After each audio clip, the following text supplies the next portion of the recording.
রাশেদ,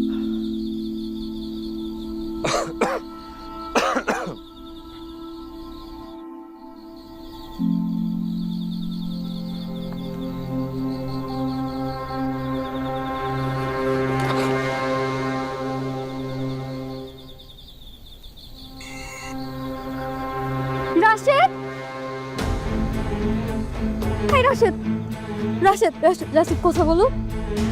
রাশেদ, কি হয়েছে? রাশেদ,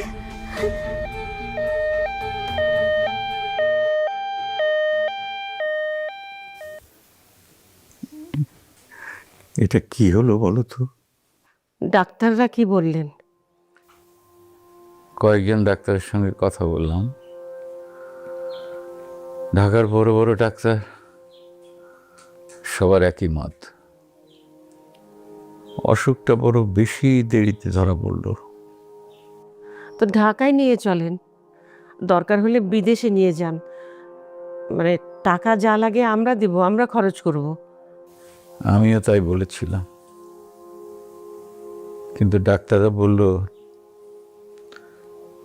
তাতে কোনো লাভ নেই, শুধু শুধু টানাটানি হবে।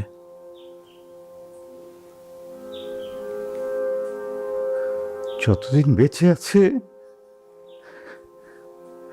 পরিবারের সঙ্গেই থাকুক। কতদিনের কথা বলেছে? খুব বেশি দিন না, যে কোনো সময় সিচুয়েশন ডিটোরেট করতে পারে,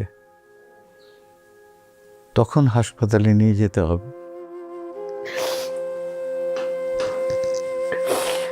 এত ভালো ছেলেটার কেন এমন হলো? আমার মেয়েটার কি হবে এখন? আল্লাহকে ডাকো রোকেয়া, আল্লাহকে ডাকো।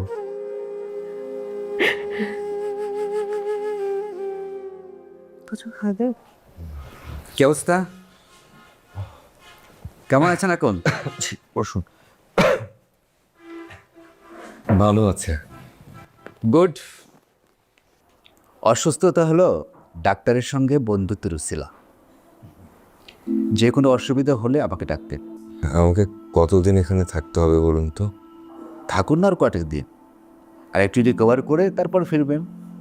না মানে আমার কাজগুলো জমে আছে, উপন্যাসটা শেষ করতে হবে, প্রকাশক অপেক্ষা করছে। কাজের মধ্যে থাকলেই ভালো থাকি আমরা। এখানে সে ব্যবস্থা করে দিচ্ছে, টিভি চেয়ার দিয়ে দিবে, বসে বসে লিখবে। আর অ্যাটেন্ডেন্ট তো আছেই সর্বক্ষণ। দুটো দিন থেকে যান। আপনাকে অনেক ধন্যবাদ। গতকাল রাতে আপনি না থাকলে অনেক বড় বিপদ হতো। আবার এরকম হতে পারে, সঙ্গে সঙ্গে ব্লাড দিতে হবে, আর এই জন্যই থাকতে বলছি। থাকেন তাহলে, কেমন? জি। তাই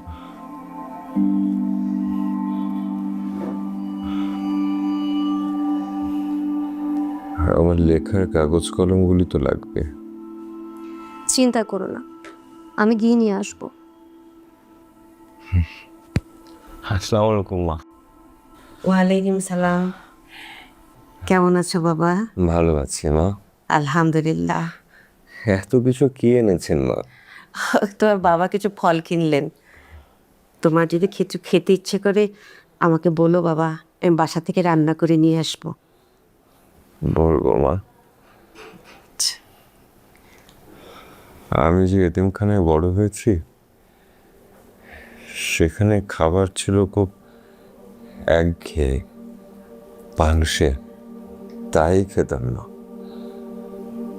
কখনো কখনো বিত্তবানদের দানে পোলাও কর্ম জুটে যেত, তখন পেট ভরে খেতাম। আমার সব খাবার অভ্যেস আছে মা।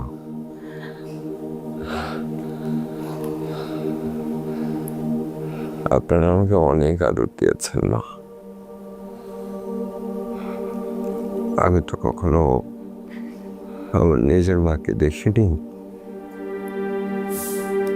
মা কি জিনিস জানতামই না।